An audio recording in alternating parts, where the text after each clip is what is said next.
We are live now. इस channel पे BEd की क्लासेस आपको डेली मॉर्निंग में 10 AM पे मिलती है। साथ ही साथ पीडीएफ में अगर आपको मेरे नोट्स की बुक डाउनलोड करनी है तो स्टार्ट कर देते हैं आज का question which is from a gender school and society. तो ये लॉन्ग टाइप का क्वेश्चन है जिसमें आज हम डिस्कस करने वाले हैं meaning and definition of equality. Then हम बात करेंगे कि जो आपकी समानता यानी कि इक्वेलिटी है उसका इंडिया में क्या स्टेटस है, भारत में समानता को किस तरीके से देखा जाता है एंड भारत में समानता का जो अधिकार है वो कितना विस्तृत है। तो फर्स्टली मीनिंग एंड डेफिनेशन से स्टार्ट कर देते हैं। समानता के अनेक पहलू हैं एवं इसको किसी भी एक परिभाषा में वर्णित नहीं किया जा सकता। इस संबंध में J.F. स्टीफन ने टिप्पणी की कि समानता शब्द इतना विस्तृत एवं स्पष्ट है कि वह स्वयं में ही लगभग अर्थहीन है। H.J. लॉस्की के अनुसार राजनैतिक विज्ञान के क्षेत्र में समानता के विचार से अधिक मुश्किल कोई और विचार नहीं है।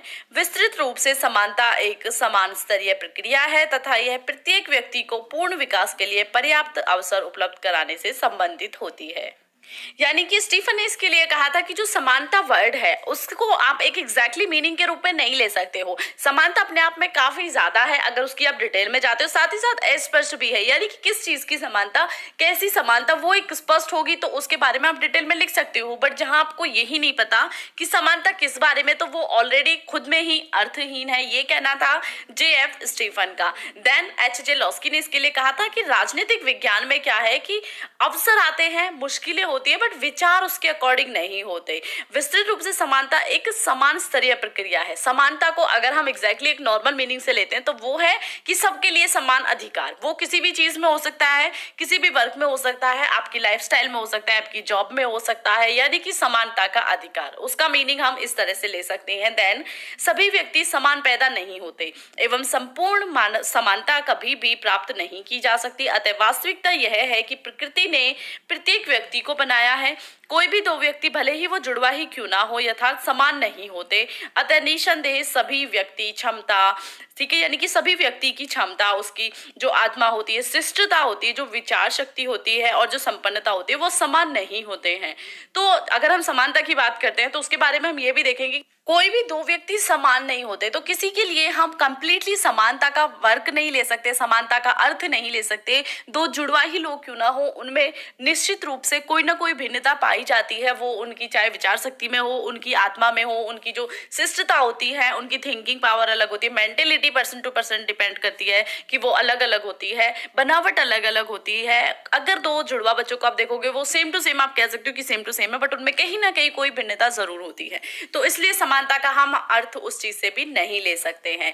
देन है इस प्रकार यह भी सत्य है कि संपूर्ण समानता न तो संभव है और न ही अभिष्ट है। यानी कि संपूर्ण समानता संभव ही नहीं है किसी दो लोगों में। समानता सिद्धांतों ने संबंधात्मक संतुष्टि को संसाधन के उचित या अनुचित वितरण धारणाओं के पारस्परिक संबंध के आधार पर वर्णित किया करने का प्रयास किया, जिसमें कि आपका J. स्टेसी एडम्स ने कहा था कि यह एक न्यायिक सिद्धांत है कि 1963 में प्रथम निष्पक्षता सिद्धांत के रूप में विकसित हुआ था। एडम्स एक कार्यस्थली एवं व्यवहारवादी मनोवैज्ञानिक थे जिन्होंने निश्चित ढंग से कहा कि कर्मचारी जो एक नौकरी में निवेश करता है वह निवेश से जो स्वीकृत परिणाम प्राप्त करते हैं उसके आधार पर दूसरों के परिणामों में समता स्थापित करने की कोशिश करते हैं। उनका मत है कि लोगों को उचित मूल्य निरूपण जो दिया जाता है वो उसके सह कार्यकर्ताओं के तथा उनके संगठनों के साथ जो संबंध होते हैं वो न्यायसम्मत ढंग से स्थापित करने हेतु वर्क करता है या प्रोत्साहित करता है। ठीक है, तो समानता का अर्थ एक रूपता नहीं है और विभिन्नता का अर्थ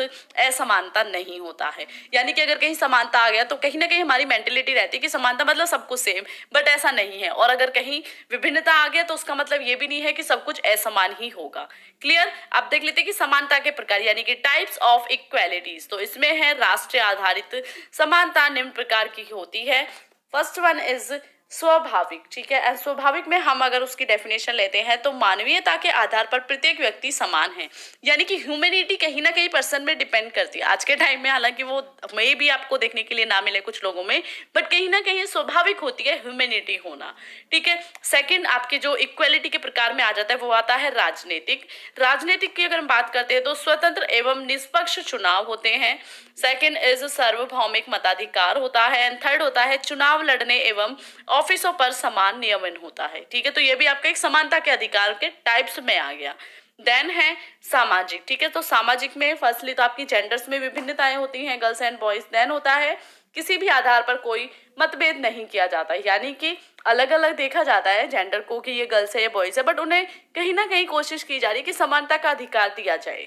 आप मेरी अदर क्लासेस भी चेकआउट कर सकते हो, सभी सब्जेक्ट की इसी टाइप से क्लासेस आपको मिल जाएंगी। देन है इसका फोर्थ टाइप, वो है आर्थिक रूप से समानता के प्रकार क्या होते हैं। तो धन का कुछ हाथों में एकीकरण न होना या प्राकृतिक संसाधनों का समान वितरण।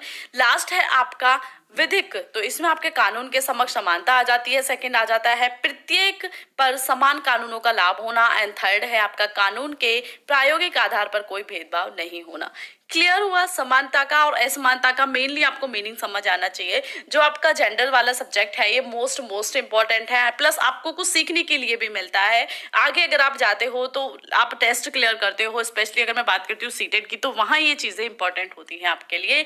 आपके लिए मैंने एक बीएड का न्यू चैनल भी बनाया, लिंक डिस्क्रिप्शन में है, आप चेकआउट कर सकते हो। वहाँ पे आपको सिर्फ बीएड की क्लासेस मिलेंगी, तो बीएड के स्टूडेंट जरूर ज्वाइन करिएगा। में समानता का क्या स्टेटस है? जब भारत स्वतंत्र हुआ था तो तब यहाँ पर सामाजिक, आर्थिक एवं राजनीतिक ढांचा और सांस्कृतिक परिवेश सभी पितृसत्तात्मक विचारधारा से प्रभावित था। यद्यपि जो संविधान अपनाया गया था वह भी लैंगिक समानताओं के विषय पर एक प्रतीकात्मक स्थिति में था, ठीक है। तो जिस टाइम स्टार्ट हुआ था आप इंडिपेंडेंस आपको मिली थी भारत में, तो आप देखते थे कि उस टाइम क्या था कि पितृसत्तात्मक विचारधारा थी, यानी कि बॉयज के लिए भेदभाव था। क्लियरली अगर हम बात करते हैं एक लाइन में, तो जब संविधान अपनाया गया तो उसके बाद जेंडर्स को अलग अलग चीजों में देखा गया। देन उदाहरण के लिए अनुच्छेद 15 के तहत समानता के सिद्धांत को स्वीकारा गया। सभी धर्मों और निजी कानूनों में उसे सुरक्षित रखा गया कि जो लैंगिक समानता है वो विपरीत के लिए आप ले सकते हो गर्ल्स एंड बॉयज, बट उसे समानता का अधिकार दिया जाए। शोषण के विरुद्ध अधिकार को एक मौलिक अधिकार मानते हुए पुरुष एवं महिलाओं दोनों के लिए समान कार्य पर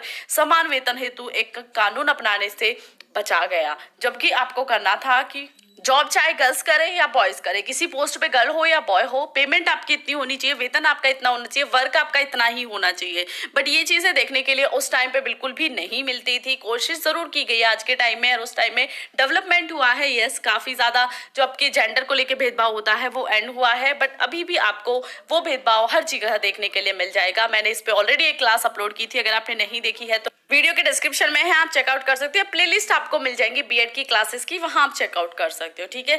तो समानता का अधिकार जो अगर इंडिया में बात करते हैं तो उसका सीधा सीधा मतलब भेदभाव निकल के आता है। देन है कि इन विसंगतियों के अतिरिक्त संविधान में समाजधारिता, लैंगिक असमानता एवं भेदभाव की समस्या से निपटने हेतु जिस विशेष प्रस्ताव एवं प्रयास की आवश्यकता थी उससे संबंधित कोई परिवर्तन नहीं किया गया। यानी कि जो सिचुएशन थी आपके समाज की उसे चेंज करने के लिए कोई भी परिवर्तन नहीं किया गया, देखा गया।